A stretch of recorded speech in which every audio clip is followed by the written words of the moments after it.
આનંદ પરિવાર સંસ્કાર યાત્રામાં આપનું હાર્દિક સ્વાગત કરે છે. આજથી 1.25 વર્ષ પહેલા એક જૈન સાધુ મહારાજ સંકલ્પ કર્યો કે મારે બનાસકાંઠાને સંસ્કાર કાંઠા બનાવવું છે અને 1.25 વર્ષથી એક અભિયાનનો પ્રારંભ થયો. ચાલો બનાસકાંઠાને સંસ્કાર કાંઠા બનાવીએ. સંસ્કાર કાંઠા માર્ગદર્શક કોણ છે? સંસ્કાર કાંઠા માર્ગદર્શક આગમ વિશારદ પૂજ્ય આચાર્ય દેવ શ્રીમદ વિજય તપોરત્ન સુરીશ્વરજી મહારાજના શિષ્ય રત્ન પૂજ્ય ગણિવર્ય શ્રી કલ્પરક્ષિત વિજયજી મહારાજ સાહેબ, પૂજ્ય મુનિરાજ શ્રી જ્ઞાન રક્ષિત વિજયજી મહારાજ સાહેબ. પૂજ્ય ગુરુ મહારાજ એમ કહે છે કે હું જૈન સાધુ છું એ વાત સાચી, પરંતુ હું માત્ર જૈનોનો સાધુ નથી, સમગ્ર આર્ય પ્રજાનો સાધુ છું. પૂજ્ય ગુરુ મહારાજ નાના નાના ગામડાઓમાં જઈને કહે છે કે હું તમારા માટે આવ્યો છું અને તમારો બનીને આવ્યો છું. મારે તમારી પાસેથી કાંઈ જોઈતું નથી, બસ તમારા વ્યસનો મને આપી દો અને તમારો દુઃખ દર્દ મને આપી દો. પૂજ્ય ગુરુ મહારાજ શાળાઓમાં જઈને બાળકોને પ્રવચન આપે છે, જેમાં મોબાઈલનો દુરુપયોગ ન કરવો, માતા પિતાને ગુરુજનોને પગે લાગવું, રોજ મંદિરમાં ભગવાનના દર્શન કરવા, જુઠ્ઠું કે ગાળો ન બોલવી, ચા સોપારી જેવા વ્યસનો છોડવાના નિયમો આપે છે. બાળકોમાં નિયમ પાલન અંગે નિયમિતતા આવે એ માટે ખાસ ભવ્ય માનવ કાર્ડ બનાવવામાં આવ્યા છે, જેમાં બાળકે નિયમ પાલન કર્યું હોય તો ખરું કરવું અને જો નિયમ પાલન ના કર્યું તો ખોટાનું નિશાન કરવું. આ કાર્ડનું મોનિટરિંગ કરવા માટે 6 બહેનો રાખવામાં આવેલા છે, જેઓ અઠવાડિયામાં એક વખત દરેક બાળકની મુલાકાત લે છે. દર મહિને બાળકના માસિક પોઈન્ટની ચાર્ટમાં નોંધ કરે છે.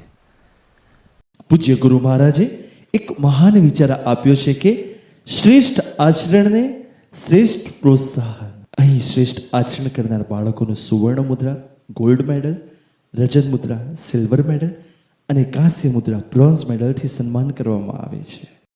આજે વિશ્વમાં રમતગમત, કલા, સંસ્કૃતિ, સામાજિક પ્રદાન, વિજ્ઞાન શુદ્ધ વગેરે ક્ષેત્રમાં અનેક મેડલ, ઇનામ કે પદ આપવામાં આવે છે, પરંતુ એક માનવ સારો માણસ બને એને પ્રોત્સાહન આપવાની એક નવી શરૂઆત કરવામાં આવી છે.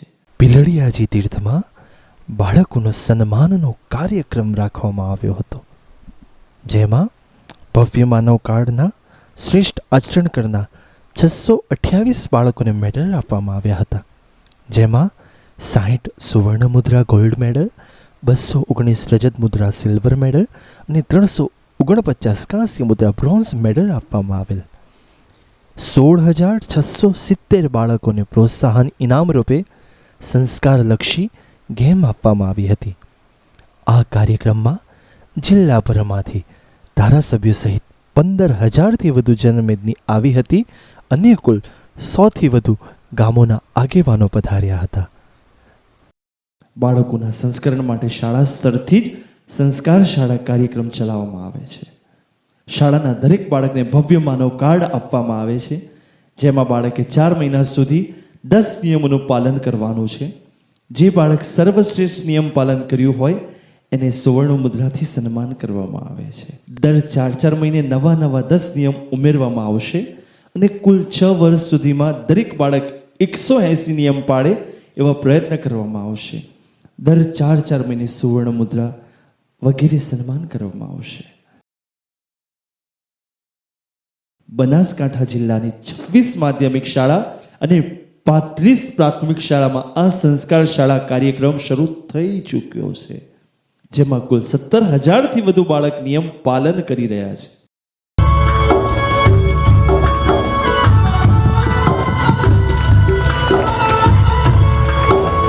થોડા દિવસો પહેલા આપણી શાળામાં એક મહારાજ આવ્યા હતા, જેનાથી આપ સૌ પરિચિત છો. તેમણે એક લક્ષ્ય નક્કી કરાવ્યું હતું કે આપણી શાળાને, આપણા તાલુકાને અને હું તો કહું છું કે આપણે બનાસકાંઠા જિલ્લાને સંસ્કારી બનાવવા જ તેના કેટલા નિયમો આપ્યા હતા. તેમના આવા ઉત્તમ વિચારોને આપણે સન્માન કરવું જોઈએ. આ અભિયાન શરૂ કરવામાં મહારાજ સાહેબનો મુખ્ય આશય હતો કે વ્યસન મુક્ત સમાજ એટલે કે સંસ્કારી સમાજનું સર્જન કરવાનું. હવે હું મારા જીવન અંગે વાત કરું તો મારામાં ઘણા બધા મૂલ્યોનો વિકાસ થયો છે. મારી શાળાના મારા ગુરુજી પ્રત્યેની દ્રષ્ટિમાં પણ બદલાવ આવ્યો છે. હું મારી શાળાના તમામ ગુરુજીઓને વધુ આદરપૂર્વક જોઉં છું. એમના દ્વારા સોંપવામાં આવેલા કાર્યને હું હંમેશા ઉત્સાહપૂર્વક કરું છું.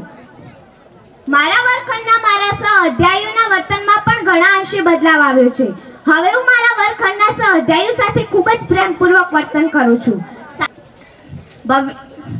આ નિયમોમાં એવી તાકાત છે કે જેનાથી બનાસકાંઠા એ ચોક્કસ સંસ્કાર કાંઠે બની શકશે. તો ચાલો આપણે સૌ સહિયારો પ્રયાસ કરીએ. અત્રે ઉપસ્થિત તમામ વિદ્યાર્થીઓ એક સાથે બોલશે, મારી શાળા સંસ્કાર શાળા, મારી શાળા મારી શાળા. એ જ અસ્તુ. શાળાના શિક્ષકો પણ ભવ્ય માનવ કાર્ડ ભરતા થયા છે. અનેક શિક્ષકો પણ ગુટકા, તંબાકુ જેવા વ્યસનો મોટા પાયે છોડી રહ્યા છે, જેથી ગુજરાત સરકારનો શિક્ષણ વિભાગ પણ ખુશ થઈ રહ્યો છે. મહારાજ સાહેબે એક વખત મારા ઘરની પણ મુલાકાત લીધી. મને એમને એમ કહ્યું કે નીતિનસિંહ તમારે ચા છોડી દેવાની છે. સાહેબની આજ્ઞા. મને એમ થયું કે મહારાજ સાહેબ જો આપણા ઘરે કોઈ પાથરતા હોય અને આપણને એમ કહેતા હોય કે ચા છોડી દો, સાહેબને એક જ ઝાટકે એક પણ મિનિટનો વિચાર કર્યા વગર ચા છોડી દીધી. એનાથી આજે 4 મહિના થયા, હું ક્યારે ચા સમૂહ જોયો નથી. પહેલા તો આપણે ચા છોડી દેવાની છે. વિદ્યાર્થી તમામ મિત્રો તો છોડી દેવાની છે. ગુટકા નથી ખાવાની. તો 2 હાથ ઊંચા કરો અને પ્રતિજ્ઞા કરો. શ્યોરિટી આલવાની છે, છોડી જ દેવાની છે. કે અમે પ્રતિજ્ઞા કરીએ છીએ, તમારે બોલવાનું છે કે આજ પછી મહારાજ સાહેબ તમારા ચરણોમાં ચાનો સંપૂર્ણ ત્યાગ કરીએ છીએ. અમે કોઈ પણ પ્રકારનું વ્યસન જીવનમાં લાવીશું નહીં. અમે અમારા દેશની સંપત્તિને ક્યારેય નુકસાન પહોંચાડીશું નહીં.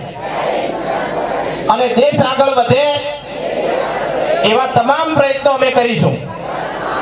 બોલો જ્ઞાન રક્ષિત મહારાજ સાહેબનો જય. અસ્તુ. ભારત માતા. બાળકોને સંસ્કૃતમાં બોલતા શીખવા માટે વર્ગ શરૂ કરવામાં આવ્યા છે. 15,000ની જનમેદની વચ્ચે નાની દીકરીઓએ સંસ્કૃતમાં વક્તવ્ય આપ્યું હતું. મેં મારા પરિવારમાંથી મારા દાદા, કાકા અને પપ્પાને પણ આ નશા મુક્તિ વિશે સમજાવ્યું અને તેમને પણ હવે નશો નહીં કરે, વ્યસન નહીં કરે તેવું મને વચન આપ્યું છે. બાળકોમાં મૂલ્ય શિક્ષણ અંગે ગુજરાત શિક્ષણ વિભાગને માર્ગદર્શન આપવા ઝાબડિયા ગામમાં શિક્ષણ ચિંતન કાર્યક્રમ યોજાયો, જેમાં આખા બનાસકાંઠામાંથી 1,000 જેટલા શિક્ષકો ઉપસ્થિત રહ્યા. શિક્ષણ ચિંતન કાર્યક્રમમાં ગુજરાત રાજ્યના માનનીય શિક્ષણ મંત્રી શ્રી કુબેરભાઈ ટિંડોળ, તેમના વિશ્વ હિન્દુ પરિષદના આંતરરાષ્ટ્રીય ઉપાધ્યક્ષ શ્રી હુકમચંદજી સાવલા સહિત ધારાસભ્યો, જિલ્લા શિક્ષણ અધિકારીઓ અને રાજકીય સામાજિક આગેવાનો ઉપસ્થિતિ રહી હતી. મુનિશ્રી એક સારું કામગીરી કરી રહ્યા છે. આખા વિસ્તારમાં 1.5 વર્ષ થયું છે અને જે 61 જેટલી શાળાઓ, 35 પ્રાથમિક શાળાઓ અને 25 જેટલી 36 પ્રાથમિક શાળાઓ અને 25 આપણી માધ્યમિક શાળાઓમાં એ બાળકોમાં સંસ્કાર એડવાનું કામ, સંસ્કારવાન બનાવવાનું કામ, અને એક કાર્ડ એવું બનાવ્યું છે. કાર્ડ મને એમને આપ્યું હતું. એ દિવસે કાર્ડ મને મારા વોટ્સઅપ પર મોકલ્યું અને એમાં ભવ્ય માનવ કાર્ડ ને એમાં જે 10 નિયમો મેં વાંચ્યા. વિદ્યાર્થીઓ સેલ્ફ એસેસમેન્ટ પોતે કરે કે હું કેવા મારું જીવન જીવવા માટે હું ક્યાં સુધી પહોંચું, કઈ રીતના હું જીવન જીવી શકું. અને એ સેલ્ફ એસેસમેન્ટ વિદ્યાર્થીઓ જ્યારે કે 10 નિયમો વાંચ્યા અને મેં કહ્યું કે આપણે આવનારા સમયમાં જ્યારે નાનો મોટો કાર્યક્રમ થાય તો હું આવીશ, એવું મેં મિત્રોને કહ્યું. મને આમંત્રણ આપવામાં આવ્યું ને 1.5 મહિનામાં પાછો અહીં હું પધાર્યો. એટલે કહેવાય છે કે વિવેક ન હો તો વિદ્યા વ્યર્થ है, विवेक न हो तो विद्या व्यर्थ है, होश न हो तो जोश व्यर्थ है, अगर गुण न हो तो रूप व्यर्थ है, अगर काम न आए तो धन व्यर्थ है और परोपकार न करने वालों का तो जीवन ही व्यर्थ है. આ સાધુ સંતોના ચરણોમાં વંદન કરું છું કે ખરેખર પરોપકાર કરીને જન કલ્યાણ માટે, લોકહિત માટે, માનવ કલ્યાણ માટે મિત્રોનું જીવન એમને સમર્પિત કર્યું છે. પુનઃ આપણે બનાસકાંઠાના જે શિક્ષક મિત્રોએ સારું ઇનોવેશન કર્યું છે, સારી કામગીરી કરી છે, એનું સન્માન પૂરા જિલ્લાનું મિત્રો આપણે અંબાજી ખાતે મુનિ મહારાજના સાનિધ્યમાં મિત્રો આપણે રાખીશું. આનંદ પરિવારના દારૂબંધી અભિયાનમાં ખભે ખભા મિલાવીને સાથ આપી રહેલ બનાસકાંઠાના પોલીસ વિભાગે પણ એક નવતર પ્રયોગ શરૂ કર્યો અને આનંદ પરિવારના સંયુક્ત ઉપક્રમે આદર્શ ગામ સંકલ્પ કાર્યક્રમ કરવામાં આવ્યો, જેમાં બનાસકાંઠા જિલ્લાના પોલીસ અધિક્ષક શ્રી અક્ષયરાજ મકવાણા સહિત 4 ડીવાયએસપી અને 27 પોલીસ સ્ટેશનના પીઆઈ, પીએસઆઈ, એએસઆઈ સહિત વિશાળ પોલીસ પરિવાર હાજર રહ્યો. પોલીસ વિભાગ દ્વારા બનાસકાંઠાના 27 પોલીસ સ્ટેશન અંતર્ગત 27 ગામને દત્તક લઈને વ્યસન મુક્ત કરવાનો સંકલ્પ કરવામાં આવ્યો. સારા વિચારો પહોંચાડવા માટે કળાનો સદુપયોગ કરવામાં આવે છે, જે માટે નિષ્ણાત કલાકાર દ્વારા પ્રેરણા ચિત્રો બનાવીને તેને માધ્યમે બાળકોને સમજણ આપવામાં આવે છે. પૂજ્ય ગુરુ મહારાજ ગામડામાં જાય છે અને ગામડાઓમાં જ રહે છે.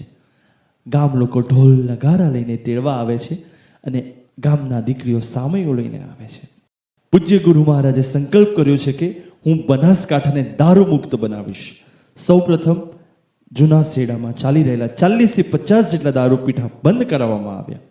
બનાસકાંઠામાં લગ્ન મરણ પ્રસંગે અફીણ પાવાની પ્રથા ચાલે છે, એ પણ નાબૂદ કરવામાં આવી રહી છે. લગ્નમાં ડીજે વગાડવાનું પણ બંધ કરવામાં આવી રહ્યું છે.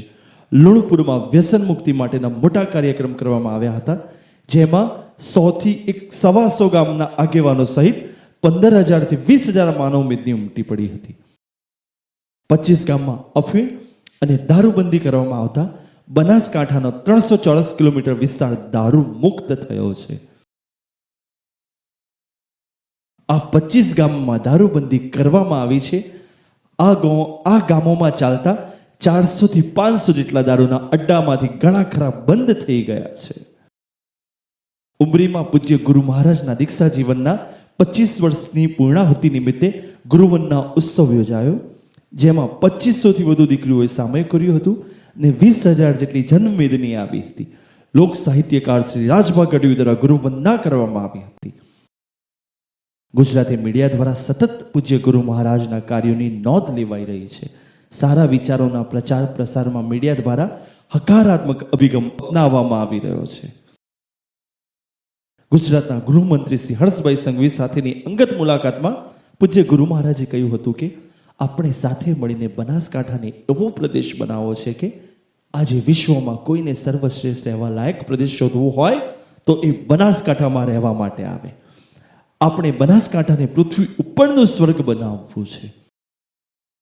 વિશ્વ હિન્દુ પરિષદના આંતરરાષ્ટ્રીય ઉપાધ્યક્ષ શ્રી હુકમચંદજી સાવલા પૂજ્ય ગુરુ મહારાજના દર્શન માટે અવારનવાર પધારતા રહે છે અને આ અભિયાન અંગે પોતાના વર્ષોનો અનુભવ અમૂલ્ય લાભ આપી રહ્યા છે.